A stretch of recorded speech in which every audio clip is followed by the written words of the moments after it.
Hi everyone, आप सभी का स्वागत है पुनः एक बार मेरे चैनल मुन्ना सर लेक्चर में। आज मेरे साथ ऑन स्क्रीन दो स्टूडेंट बैठी हैं, एक है रिया और एक है आसिफ अली। तो दोनों को आज मैं अपने शो पर आमंत्रित किया हूं। संडे का दिन है, ये लोग फ्री हैं, मैं भी फ्री हूं।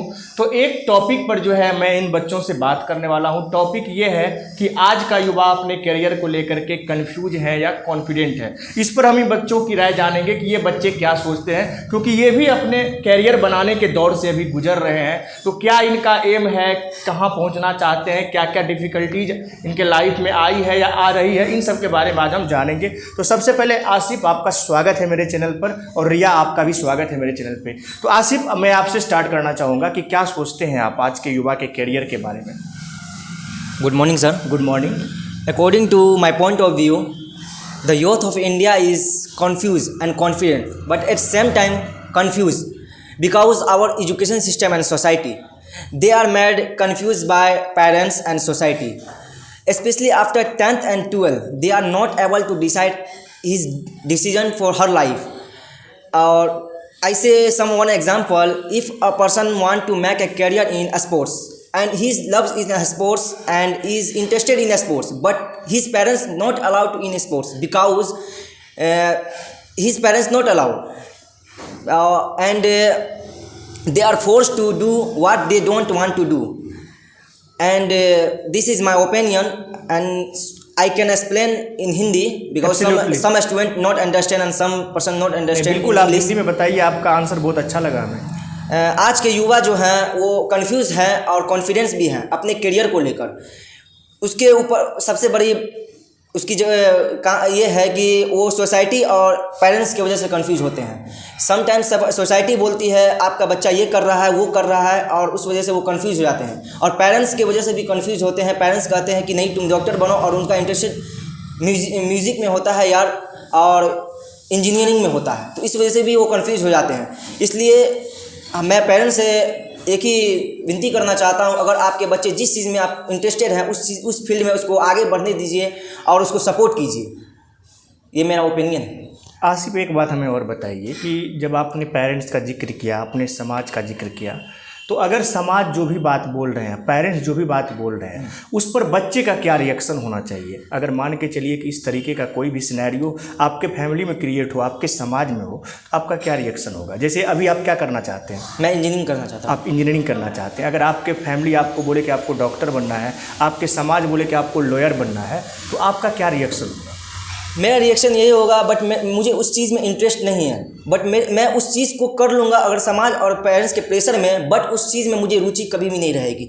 मैं उस चीज़ में कभी भी अपने आप को टाइम नहीं दे पाऊँगा। वो चीज़ तो मैं अपने आप लाइफ में ले लूँगा, डॉक्टर बन जाऊँगा, इंजीनियर बन जाऊँगा, कुछ भी बन जाऊँगा समाज के थ्रू आउट, बट मुझे उस चीज़ में सेटिस्फेक्शन नहीं मिलेगी। इसलिए मैं चाहता हूँ कि मैं जो बनना चाहता हूँ वो मैं बनूं, और मेरे पेरेंट्स उसमें मुझे फोर्स ना करें, और मैं उसमें मुझे सपोर्ट्स करें, और समाज के लोग भी मुझे सपोर्ट्स करें। अगर मैं क्रिकेटर बनना चाहता हूं तो मैं समाज भी मुझे सपोर्ट करे और मेरे पेरेंट्स भी सपोर्ट करें। अभी आप किस कक्षा में पढ़ रहे हैं, किस क्लास में भी आप? मैं अभी डिप्लोमा कंप्लीट किया हूँ। डिप्लोमा आप कंप्लीट किया। हमें एक बात और बताइए, तब हम रिया के पास जाएंगे, कि अगर कोई बच्चा क्रिकेटर बनना चाहता है, ठीक है, और उसका पेरेंट्स चाहता है कि नहीं कि मेरा बच्चा टीचर बने, तो वो बच्चे कैसे पेरेंट्स को कन्विंस करेंगे? जरा आप बता सकते हैं ऑन स्क्रीन, आप अपना एक्सपीरियंस शेयर कीजिए। वो बच्चे पेरेंट्स से ये कन्विंस करेंगे कि क्रिकेट में भी बहुत अच्छी अपॉर्चुनिटीज़ है जो हम कर सकते हैं, और स्टेट लेवल से लेकर नेशनल लेवल तक भी खेल सकते हैं, और देश का नाम रोशन कर सकते हैं, और देश के 11 में सूची में जा सकते हैं। और उस पेरेंट्स को कन्विंस करेंगे बिलीव करने के लिए कि मेरे पर बिलीव कीजिए, मैं उस चीज़ को कर सकता हूँ, मुझे उस चीज़ में मुझे टैलेंट है, उस चीज़ करने में मैं डॉक्टर बन जाऊँगा। अगर आप फोर्स करोगे मैं डॉक्टर इंजीनियर बन जाऊँगा, बट उस चीज़ में मुझे रुचि और उस चीज़ में इंटरेस्ट कभी नहीं रहेगा। मैं उस चीज़ को कर लूँगा, पैसा कमा लूँगा, बट मैं सेटिस्फाइड नहीं हूँगा उस चीज़ से। इसलिए पेरेंट्स से मैं रिक्वेस्ट करता हूँ जो बच्चे चाहते हैं उसको वो करने दिया जाए। यानी कि मेन मोटिव आपका है कि बच्चे अपने इंटरेस्ट वाले फील्ड में जाए, जहाँ उसको इंटरेस्ट है वहाँ पर जाए। ठीक है, बहुत अच्छा लगा आपसे बात करके। रिया को माइक दीजिए। रिया, आप अपना ओपिनियन हमें बताइए कि आज की युवा अपने करियर को लेकर के कन्फ्यूजन में है, कन्फ्यूज्ड है, क्या है नहीं है, बनना कुछ और चाहते। जैसे कोई बच्चे का एम 7 तक कुछ और होता है, 10th में जाने के बाद एम बदल जाता है, फिर 12th करते हैं फिर एम बदल जाता है, और फिर एक ऐसे दौर में गुजरता है जहाँ वो सोचता है कोई भी एक सरकारी नौकरी हो जाए किसी तरह। एम रहता है IAS का और वहाँ चपरासी का भी फॉर्म फिलअप करने लगता है। ये क्या मानसिकता है, ये ऐसा क्यों होता है? आप जैसे कंफर्ट है, हिंदी इंग्लिश जो भी कंफर्ट है आप आंसर दे सकती हैं। First of all good morning sir. Good morning. जैसे कि थोड़ा sound. you have told that we are discussing about our youth is confused or confident. In my opinion, that people are more confused than confident. Nowadays, people are facing lots of problems that what to do in their futures. After passing 10th or 12, we don't get a proper guidance. That after that, we don't getting a proper guidance. In that, we take wrong decisions about.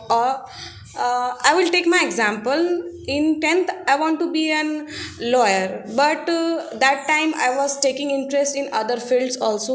But after passing 12th and getting my mark sheet, I decided to be an SSC staff also, because it is also a social pressure. But people wants that everyone want to do a government job, don't do a private job. But in my opinion, do whatever you want to do, but do, because it is not a time to be in home, and घर में रहने के लिए हम लोग को वो time नहीं रहा। अब किसी को आप पिंजरे में बंद करके नहीं रख सकते। ये टाइम है फ्लाई करने का और अपने आप को इन्हेंस करने का। बस दैट्स ऑल। रिया, हमें एक बात और बताइए, जब आपने गवर्नमेंट जॉब का जिक्र किया तो क्या आप हमें गवर्नमेंट जॉब और प्राइवेट जॉब में अंतर बता सकती हैं? सर, गवर्नमेंट जॉब और आपके पॉइंट ऑफ व्यू से, यस सर, समाज के नहीं, आप अपने पॉइंट ऑफ व्यू से बताइए। In my point of view sir, government job में एक सिक्योरिटी रहती है, तो पेरेंट्स लोग चाहते हैं कि हाँ मेरा कोई भी चिल्ड्रन है वो सिक्योर रहे लाइफ टाइम के लिए। उसके बाद पेंशन भी आता है गवर्नमेंट से, जो कि हाँ हम लोग के लिए फ़ायदेमंद है, क्योंकि सब चाहते हैं गवर्नमेंट के पैसे पे ऐश करना। कोई ये नहीं सोचता गवर्नमेंट जॉब लेके, सब ये सोचता है कि हम लोग को आराम मिलेगा। लोग चाहते गवर्नमेंट जॉब इसलिए है कि वो लाइफ में आराम कर सके, काम ना करें। लोग यही सेम प्रिपरेशन इसीलिए जनरल कंपटीशन का करते हैं, क्योंकि लाइफ में आराम चाहिए। कोई अपने आप को वर्क करना ही नहीं चाहता है, इसलिए गवर्नमेंट की स्थिति ऐसी है कि कोई पीपल आगे बढ़ना ही नहीं चाहता। खुद SSC स्टाफ होने के बाद भी स्टूडेंट्स नहीं चाहते कि हाँ कुछ आगे कर पाए, लोग का हेल्प कर पाए। बट ये प्राइवेट सेक्टर के जॉब्स भी हम लोग के लिए इम्पॉर्टेंट है। ये भले हम लोग को पेंशन और अदर सुविधा नहीं देते हैं, बट इनफ है जितना भी इनकम, लेकिन ईमानदारी से काम करने का मौका देते हैं। वो लोग इनफ है। और है ना, जैसे कि इन इंडिया है ना, हम लोग के जो बिहार के ज़्यादातर स्टूडेंट्स हैं वो SSC, रेलवे, बैंक सबका प्रिपरेशन करते हैं।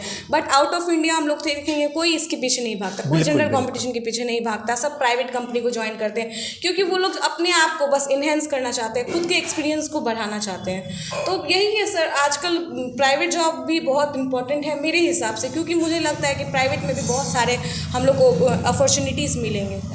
लेकिन प्राइवेट जॉब में हम जाके हम खुद लोगों को रोजगार दे सकते हैं, नहीं दे सकते हैं क्या? Yes, sir, हम कई सारे लोगों को, जो अगर सपोज करते हैं कि कोई त्रिवेणीगंज में एक स्कूल ओपन कर लिया, लगभग 30 या 35 लोगों को वो रोजगार दे रहे हैं। Yes. कोई एक शॉप खोल लिया नया वाला, होलसेलर का हो या रिटेल का हो, तो कम से कम 4-5 लोगों को वो भी रोजगार दे रहे हैं। और हमारे इंडिया में भी रोजगार कितनी ज़्यादा किल्लत है वो सबको पता है। सर, जैसे कोविड-19 के ड्यूरिंग सब ऑनलाइन प्लेटफॉर्म को चुनने जा रहे थे, तो बहुत सारे ऐसे लोग थे जो अपने खुद का एक है ना ऑफिस क्रिएट करने के बाद उसमें 10 मेंबर्स को जोड़ते थे, जिसमें मैं भी खुद जुड़ना चाहती थी। कुछ MNC कंपनीज आई, उसमें है ना लोगों को खुद मेंबर्स बनाने के लिए आप 10 मेंबर्स को जोड़ो, आप 10 मेंबर्स जोड़ो, उसके ज़्यादा एक चेन क्रिएट होगा, जिससे कि ज़्यादा से ज़्यादा लोग को रोजगार मिलेगा घर बैठे। तो ये बहुत अच्छा काम है। ज़रूरी नहीं है आप गवर्नमेंट जॉब के पीछे भागो और उसको पाओ। और लास्टली सब उम्मीद करते हैं IAS ऑफिसर, IPS के, और लास्टली कुछ नहीं भी हो पाता है तो सोचते हैं कि हाँ चलो एक चपरासी भी बन जाए तो चलेगा, कि गवर्नमेंट होगा, एक गवर्नमेंट का स्टाम्प लग जाए कि हाँ गवर्नमेंट स्टाफ है। बट ऐसा कुछ नहीं है। जिसमें इच्छा हो इंसान को वो करनी चाहिए, किसी की जिसकी भागना नहीं चाहिए। गवर्नमेंट जॉब के प्रति लोग इतने पागल हैं कि पिछले कुछ दिनों की मैं बात कर रहा हूँ कि यूपी में जो आदमी PG कंप्लीट कर चुके हैं, पोस्ट ग्रेजुएट, वो प्यून की नौकरी के लिए फॉर्म भरते हैं और उसका 2-2 एग्जामिनेशन दे के चाहते हैं कि प्यून बनने के लिए।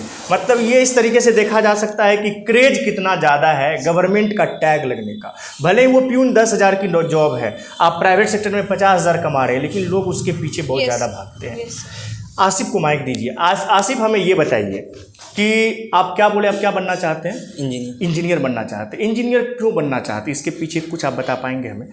इंजीनियर बन के आपके क्या करना चाहते हैं? इंजीनियर बन के लोगों की जो सेवा होती है वो करना चाहता हूँ, और मैं सिविल इंजीनियर बनना चाहता हूँ। और एक टीचर थे जो कहे थे civil engineer is second world creator, यानी इस दुनिया को सजाने में सिविल इंजीनियर का बहुत बड़ा महत्वपूर्ण रोल है। चलिए, बहुत अच्छा लगा। रिया को माइक दीजिए। रिया, आखिरी मैसेज कुछ देना चाहेंगे हमारे व्यूअर्स को? सर, लास्ट मैसेज मेरा यही है कि आप लोग किसी भी चीज़ के पीछे भागे ना, जो आपका इच्छा करे आप वो करें। कोई ज़रूरी नहीं है गवर्नमेंट जॉब का स्टैम्प लेना। ज़िंदगी में बस अपने आप को बेहतर करने के लिए हम लोग को जो करना चाहे हम लोग बस उतना करें। तो आज हमारे साथ में रिया और आसिफ अली थे। बहुत अच्छा लगा बात करके। मैंने इतना उम्मीद भी नहीं किया था कि इतना अच्छा जो है हम लोगों का ये इंटरेक्शन होगा। आसिफ और रिया का बहुत बहुत धन्यवाद कि अपना कीमती समय निकाल कर आज मेरे शो पर आए और अपना समय दिया। बहुत अच्छा लगा दोनों से बात करके। आप लोगों से विदा लेने का वक्त हो चुका है। मिलते हैं किसी अगले वीडियो में किसी अगले टॉपिक पर। जय हिंद।